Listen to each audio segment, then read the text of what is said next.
महविश यानी उर्फ मिशी उर्फ बल्लो नामी एक नायका ये लवारस बच्चियों को घेर के अपने पास ले आती है, उनके गलत रुआबत करवाती है, आदमियों को सप्लाई करती है उन बच्चियों को, फिर उनकी वीडियो बना लेती है। ਤੁਸੀਂ ਵੀਡੀਓ ਕਿਉਂ ਬਣਾਈ ਹੈ ਮੇਰੀ? ਹਰ ਜਿਹਦੇ ਜਿਹਦੇ ਨਾਲ ਮਿਲਵਾਇਆ ਤੁਸੀਂ ਮੇਰੀ ਵੀਡੀਓ ਕਿੱਥੇ ਵੀਡੀਓ? ਤੁਹਾਡੇ ਮੋਬਾਈਲ 'ਚ ਨੇ।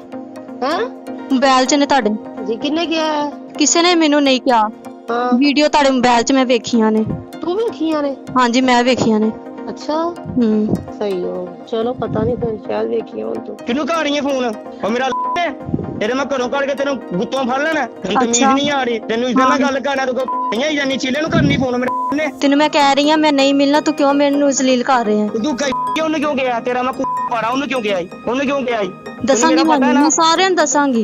अस्सलाम वालेकुम नाज़रीन, लीडर टीवी की जानिब से मैं यासर शमून खान आज आपकी खिदमत में दिल को हिला देने वाली, रूह को कंपा देने वाली और इंसान की सोच को दरम बरम कर देने वाली एक स्टोरी लेके आया हूँ। ये स्टोरी है शादरा अमामिया कॉलोनी की। शादरा अमामिया कॉलोनी में महविश यानी उर्फ मिशी उर्फ बल्लो नामी एक नायका रहती है। यह लवारस बच्चियों को घेर के अपने पास ले आती है, उनके गलत रुआबत करवाती है, आदमियों को सप्लाई करती है उन बच्चियों को, फिर उनकी वीडियो बना लेती है। उबाश गुंडागर्दी करने वाले इसके भाई इसका साथ देते हैं। अहले इलाका इसके डर और इसकी हैबत से वैसे ही डरे रहते हैं और अगर कोई इसके ख़िलाफ़ या इसकी आवाज़ या इसके जुल्म को रोकने के लिए अलम उठाता है तो फिर उसकी आवाज़ हमेशा के लिए बंद करा दी जाती है। ये एक सोशल वर्कर हैं, हमारे साथ इस वक्त मौजूद हैं, नासरा बतूल उनका नाम है और ये एक मरूफ सहाफ़ी की ज़ोजा मोहतरमा भी हैं, उनकी बेवा भी हैं। आज वक्त ने ऐसा पलटा खाया है कि ये उन बच्चियों को जो लवारस हैं वो भाग के वहाँ से आ गई, उनको कुछ सपोर्ट करने के लिए निकली। फिर क्या हुआ ये देखते हैं, आइए इनसे बात करते हैं। जी अस्सलाम वालेकुम। जी वालेकुम अस्सलाम।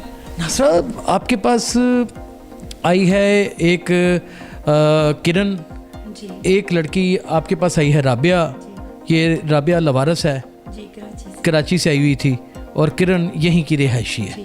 और एक लड़की है ईशा और ये राती दो मामू की बेटियां हैं, लाइबा राती दो मामू की बेटियां जी, लाइबा और कोमल। लाइबा और कोमल जी, वो भी इसके जुल्म का शिकार हुई थी। ये भी इसके जुल्म का शिकार जी। अच्छा, क्या हुआ आपके पास? जल्दी जल्दी सर ऐसा है कि मैं लाहौर में डिवीज़न में कैंप जेल में थी। तकरीबन अननोन नंबर से मुझे कॉल्स आई कि इस तरह की बच्चियां सड़क पे खड़ी हुई हैं, या आपको कॉल करना है। जेल में किसी से मुलाकात करवाने गई? मैं एक फैमिली थी तो उनकी फैमिली की कंप्लेन आई हुई थी, तो वो काफ़ी दिनों से ना कोशिश कर, फ़ोन आ गया। तकरीबन मैं 9 बजे से लेकर 2 बजे तक मेरा टाइम कैंप जेल का है। मैं कैंप जेल से बाहर आई हूँ तो मेरे मोबाइल पे काफ़ी सारी कॉल्स आई थी, तो मैं बैक कॉल की तो उनमें से एक आदमी ने कहा कि बच्चियाँ जवान सड़क पे खड़ी हैं, बार बार आपका जिक्र कर रही हैं, तो आप इनसे बात करें। मैंने कहा मेरी बात करवाइएगा। उन बच्चियों से मेरी बात हुई तो उनमें से एक बच्ची है किरण, एक है लावारस है राबिया। किरण की वालदा का नंबर ऑलरेडी मेरे पास था पहले भी, क्योंकि वो मेरे शादी ब्याह वगैरह में करीब औरत काम वगैरह करती थी। मैंने उसकी वालदा को कहा है कि आप इस तरह पहुँचे, शादरा मोड है, वहाँ बच्चियाँ आपकी खड़ी हैं, अपनी बच्चियों को ले लें वहाँ से। अच्छा, मेरे जाने से पहले वो बच्चियों को लेके शादरा मोड खड़ी हुई थी। मैं तकरीबन 35 मिनट का ट्रैवल करके वहाँ पहुँची तो उन्होंने कहा कि हमें कोई प्लेटफार्म दिखाएं। अच्छा, यानी किरण और राबिया, अपनी वालदा और राबिया जो थी ना, जो लवारस बच्ची, हम तीनों खड़ी हुई थी सड़क पे। मैं इनको फिर कंप्लेंट सेल है वज़ीर आज़म का, वो मैन सेल, वहाँ पे मैं इनको लेके गई 14 तारीख को। किरण की वालदा की मुद्दत में अपनी मर्ज़ी से अपनी बच्ची के साथ जो जुल्म ज़्यादती हुई उसका करने के लिए, तस्दीक करने के लिए उसने अपनी मौजूदियत में मेडिकल करवाया। किसने मेडिकल करवाया? किरण की वालदा ने। किरण की वालदा ने खुद मेडिकल करवाया? वो मेडिकल आपके पास मौजूद है? जी, मेडिकल मौजूद है, बदकारी भी है और जना भी है। उसमें तकरीबन 6 मंथ का वो डॉक्टर कह रही थी मुसलसल इसके साथ होता रहा है। ये है 13 तारीख को निकली है, 14 तारीख के मेडिकल में ये रिपोर्ट आई है उनकी, दोनों की, राबिया की और किरण की। क्योंकि किरण की वालदा थी उसकी मुद्दत में ही किरण के ही करवाई, क्योंकि राबिया का जो लावारस थी उसका नहीं हो सकता की वजह से फिर उसको मैंने नहीं। ओके। फिर जैसे ही मेडिकल हुआ तो इनको कंप्लेंट सेल जो है वो मैंने वहाँ पे मैं लेकर गई इनको, वहाँ पे भी अपनी मुद्दत में एप्लीकेशन उसकी वालदा ने दी। फिर ये तकरीबन 14 तारीख से अपनी वालदा के साथ ही थी, लेकिन 13 तारीख को 8 बजे के तकरीबन जब इनको मैं ज़िकौला चीमा साहब के पास लेके गई हुई थी, मुझे थाने से सैयद बाकर अली साहब हैं ASI, उन्होंने सैयद बाकर जी, उन्होंने मुझे फ़ोन किया कि मैम आपके ख़िलाफ़ कंप्लेन है, मैंने मतलब एप्लीकेशन आई हुई है, एप्लीकेशन दी है मिशी के शोहर शकील ने कि आप बच्चियों को हमारे घर से अगवा करके लेके लेके गई हैं। यानी कि किरण को और राबिया राबिया को मैंने उनके घर से अगवा किया है, 7 तोले जेवर लिया है। किरण और राबिया की तस्वीर और इनकी वीडियोस साथ साथ हम चलाते चले जाएंगे। उनके कुछ बयान आते हैं जो इनकी कस्टडी में जब इनके साथ थी, मौजूद थी, वो भाग के वहाँ से आई महविश उर्फ मिशी उर्फ भल्लो के घर से। तो फिर उसके बाद उनको धमकी के फ़ोन भी आते रहे, वो रिकॉर्डिंग्स भी आप सुनिएगा और ये वीडियोस भी आप देखिएगा। ये उसी दौरान की वीडियोस हैं जब उन्होंने अपने बयान दिए। इमामिया कॉलोनी महविश बतूल के घर काम करते हैं। हम अपनी मर्जी से वहाँ से आए, किसी ने हमें कोई वर्गलाया नहीं है, ना ही हम कुछ लेकर वहाँ से आए। तो मैं जैसे थाने पहुंची एसएचओ साहब के पास, तो वो दूसरी पार्टी जो महविश है, जिसने इन बच्चियों पे, किरण पे और राबिया पे कंप्लेन की थी 7 तोले जेवर, पैसे भी और जेवर ये बच्चियां उठा के ले, वो ही महविश जो है वो उसी किरण की वालदा के साथ जो सुमेरा भट्ट है, वो उनके साथ बैठी बात कर रही है। मुझे बड़ी हैरानगी हुई, वो दोनों महविश और ये दोनों आपस में जो कंप्लेन करी कि मेरे घर से चोरी करके लेके गई हैं, आपस में बैठी बात कर रही हैं। फिर साथ ही वो ना और राबिया की जो किरण की वालदा मुझे कहती हैं कि इन बच्चियों को 5 दिन हो गए, मैडम ने ज़बरदस्ती इनको अपने पास रखा हुआ है, मुझे मिलने नहीं देती, और मैं ला इल्म हूँ कि मेरी बच्चियाँ मैडम के पास, मेरे पास नहीं है। मैडम ने इनको अगवा किया, मैडम मुझे मिलने भी नहीं देती। उन्होंने आपके ऊपर ये इल्ज़ाम जी मेरे ऊपर। अब उसने ये अगवा का 365 भी करवाया कि ये मेरी बच्ची को इसने अगवा करवाया। और अगवा उसमें क्या लिखा है एप्लीकेशन में, मैंने इस नीयत से कि मैंने उस बच्ची से जना और बला जबर करवाना था। एक बच्ची की अपनी माँ की मुद्दईयत में 6 माह का मतलब उसमें नज़र आ रहा है कि उसके साथ जनाकारी भी की है, बदकारी भी की गई। उस वक्त उसको माँ को नज़र नहीं आ रहा कि 13 तारीख को बच्ची मेरे पास आई है, 14 को मेडिकल में 6 मंथ का 6 महीने नाजरीन लगातार मेडिकल में ये नज़र आ रहा है, लिखा जा रहा है। डॉक्टर प्रूफ करते हैं कि इन दोनों बच्चियों के साथ, किरण के साथ और राबिया के साथ अच्छा बुरा भला होता रहा है, ये सारा काम होता रहा है। फिर किस बिना के ऊपर इनके ऊपर अगवा का पर्चा हो जाता है और क्या ये पर्चे की एप्लीकेशन किस दिन दी जाती है? एक रात को ही आधा घंटा पहले मुझे एसएचओ साहब ने बुलवाया। मेरे सामने ही एसएचओ ने ऑर्डर दिया है सैयद बाकर को कि इस मैडम के ऊपर अभी से 365 की एप्लीकेशन दी जाए। और सबसे बड़ी दुख इस बात का मुझे लगा है कि 9 बजे रात, आधे घंटे में एप्लीकेशन हुई, आधे घंटे में FIR हुई और मुझे नहीं सेंड की गई। डेट FIR की जो लिखी गई है 20 तारीख, हालांकि 19 तारीख थी। 19 तारीख को रात 12 बजे की? जी रात को 12 बजे। 12 बजे 20 हो गई।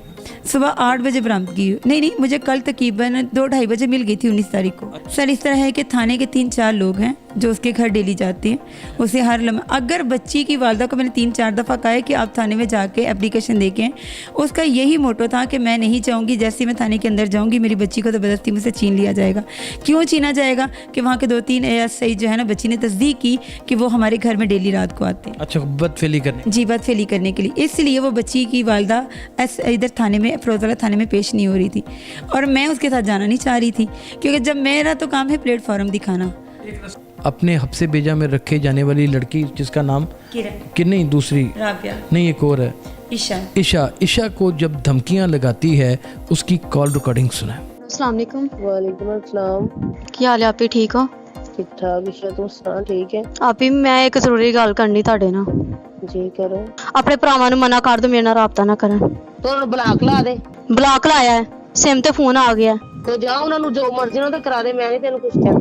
ਜੋ ਉਹਨਾਂ ਦਾ ਦਿਲ ਕਰਦਾ ਕਰ ਦੇ, ਠੀਕ ਹੈ। ਤੇਰਾ ਦਿਲ ਕਰਦਾ ਸਾਨੂੰ ਬੁਲਾਇਆ ਕਰ, ਤੇਰਾ ਦਿਲ ਕਰਦਾ ਮੈਨੂੰ ਨਾ ਬੁਲਾਇਆ ਕਰ। ਨਹੀਂ ਆਪੀ ਤੁਹਾਨੂੰ ਮੈਂ ਆਂਟੀ ਦੀ ਇੰਨੀ ਇੱਜ਼ਤ ਕੀਤੀ ਹੈ, ਮੈਂ ਤੁਹਾਡੇ ਨਾਲ ਕਿੱਥੇ ਕਿੱਥੇ ਗਈ ਆ? ਨਾ ਤੂੰ ਦੱਸ ਤੇ ਮੈਂ ਤੇਰੇ ਮੈਂ ਤੁਹਾਡੇ ਨਾਲ ਕਿੱਥੇ ਕਿੱਥੇ ਗਈ ਆ? ਮੈਂ ਤੇਰੇ ਨਾਲ, ਤੂੰ ਮੇਰੇ ਨਾਲ ਕਿੰਨਾ ਕੁਝ ਕੀਤਾ, ਮੈਂ ਤੇਰੇ ਨਾਲ ਕੀ ਕੀਤਾ ਹੈ? ਮੈਨੂੰ ਦੱਸ ਨਾ, ਮੇਰੇ ਮੂੰਹ 'ਚ ਕੋਈ ਗੱਲ ਸੁਣੀ ਹੂੰ?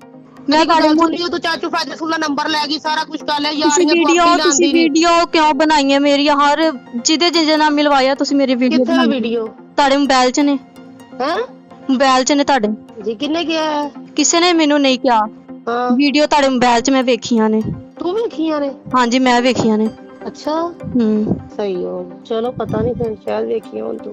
मेरे को तो मोबाइल ही नहीं है, मेरे तो मोबाइल ही गवाच गया, मेरे को फोन ही दूजा है। ਹੁਣ ਮੈਨੂੰ ਮਾਫ ਕਰੋ, ਠੀਕ ਹੈ? ਅਗਰ ਮੈਂ ਅੱਜ ਤੱਕ ਕੋਈ ਬਦਤਮੀਜ਼ੀ ਕੀਤੀ ਹੋਵੇ, ਤੁਹਾਡੇ ਨਾਲ ਕੀਤੀ ਹੋਵੇ, ਆਂਟੀ ਨਾਲ ਕੀਤੀ ਹੋਵੇ, ਕਿਸੇ ਨਾਲ ਵੀ ਕੀਤੀ ਹੋਵੇ, ਕੁਝ ਮੇਰਾ ਵੀ ਦਿਮਾਗ ਖਾਣ ਨਹੀਂ ਹੈ। ਕੁਝ ਮੇਰਾ ਕਿਹਨੂੰ ਘਾ ਰਹੀ ਹੈ ਫੋਨ? ਉਹ ਮੇਰਾ ਤੇਰੇ ਮੈਂ ਘਰੋਂ ਕੱਢ ਕੇ ਤੈਨੂੰ ਗੁੱਤੋਂ ਫੜ ਲੈਣਾ। ਤੈਨੂੰ ਤਮੀਜ਼ ਨਹੀਂ ਆ ਰਹੀ, ਤੈਨੂੰ ਇਦਾਂ ਨਾਲ ਗੱਲ ਕਰਨਾ, ਤੂੰ ਕਹੀਆਂ ਹੀ ਜਾਨੀ ਚੀਲੇ ਨੂੰ ਕਰਨੀ ਫੋਨ ਮੇਰੇ ਨੇ। ਤੈਨੂੰ ਮੈਂ ਕਹਿ ਰਹੀ ਹਾਂ ਮੈਂ ਨਹੀਂ ਮਿਲਣਾ, ਤੂੰ ਕਿਉਂ ਮੈਨੂੰ ਜ਼ਲੀਲ ਕਰ ਰਿਹਾ ਹੈ? ਤੂੰ ਕਹੀ ਉਹਨੂੰ ਕਿਉਂ ਗਿਆ? ਤੇਰਾ ਮੈਂ ਪਾੜਾ, ਉਹਨੂੰ ਕਿਉਂ ਗਿਆ? ਉਹਨੂੰ ਕਿਉਂ ਗਿਆ? ਦੱਸਾਂਗੀ ਮੈਂ ਸਾਰਿਆਂ ਨੂੰ ਦੱਸਾਂਗੀ। ਦੱਸ ਨੱਚ ਇੱਥੇ ਤੈਨੂੰ ਬਾਹਰ ਤੇਰਾ ਤੈਨੂੰ ਚੰਡਾ ਪੈਣੀ ਹੁਣ ਮੇਰੇ ਕੋਲੋਂ ਹੈਵੀ ਵਾਲੀਆਂ ਚੈੱਕ ਕਰੀ। ਚਲੋ ਪੈਣੀਆਂ ਫਿਰ ਵੇਖੀ ਜਾਏਗੀ ਜਦੋਂ ਮਾਰੇ। ਤੇਰੀ ਮੈਂ ਪਾੜਨਾ ਆ ਕੇ ਤੇਰੇ ਘਰ ਲੱਗੇ ਤੇਰੀ ਭਾਈ ਜਾ ਚਲਾ ਜਾ, ਮੈਂ ਤੈਨੂੰ ਲੱਭਾਂਗੀ ਤੇ ਫੇਰ ਤੂੰ ਜਾ ਚਲਾ ਜਾ। ਜ਼ਿਆਦਾ ਗੱਲ ਨਾ ਕਰ, ਤਮੀਜ਼ ਨਾਲ ਸਮਝ ਆਈ। ਮੈਂ ਬਹੁਤ ਇੱਜ਼ਤ ਕੀਤੀ ਹੈ, ਬਹੁਤ ਇੱਜ਼त ਕੀਤੀ है तेरे घर वालों की भी ਕੀਤੀ है, समझ आई। नाज़रीन, उसके भाइयों की और उसकी ख़तरनाक किस्म की कॉल रिकॉर्डिंग्स आपने सुनी। ये इन्हीं बच्चियों को अच्छा बुरा भला बुज़ुर्ग और ऐसे ग्राहकों के पास और जो अयाश तबाह लोग हों उनके पास भेजती थी। फिर उसके बाद उनकी बिरहना और ये तमाम हरकतें करते हुए वीडियो भी बना लेती थी। और मैं अगर खुदा तरसी करते हुए अच्छे प्लेटफॉर्म पे उनकी इज्जत को सेव करते हुए मैंने ये कदम उठाया है तो मेरे ऊपर ये बिला वजह जो एप्लीकेशन दी गई है, एक नायका जो महविश है उसके खिलाफ सबूत दिए गए हैं, हर चीज़ मैंने मुहैया की है, फिर भी उसे कुछ नहीं कहा गया, ना SHO साहब ने, ना SI साहब ने, ना DSP साहब ने, किसी ने नहीं। इतनी वायरल वीडियो हर पैनल पे हुई है, हर प्लेटफॉर्म से हुई है, अभी तक उसके ऊपर FIR नहीं हुई। अगर मैं हक के लिए बोली हूँ तो मेरे ऊपर FIR क्यों? इस कहानी को देखने के बाद कमेंट सेक्शन में कौन गुनाहगार है कौन नहीं, अपनी आरा से ज़रूर आगाह कीजिएगा। लाइक कीजिएगा, कमेंट कीजिएगा, शेयर कीजिएगा, सब्सक्राइब कीजिएगा। अपना बहुत ख्याल रखिएगा। अल्लाह हाफ़िज़।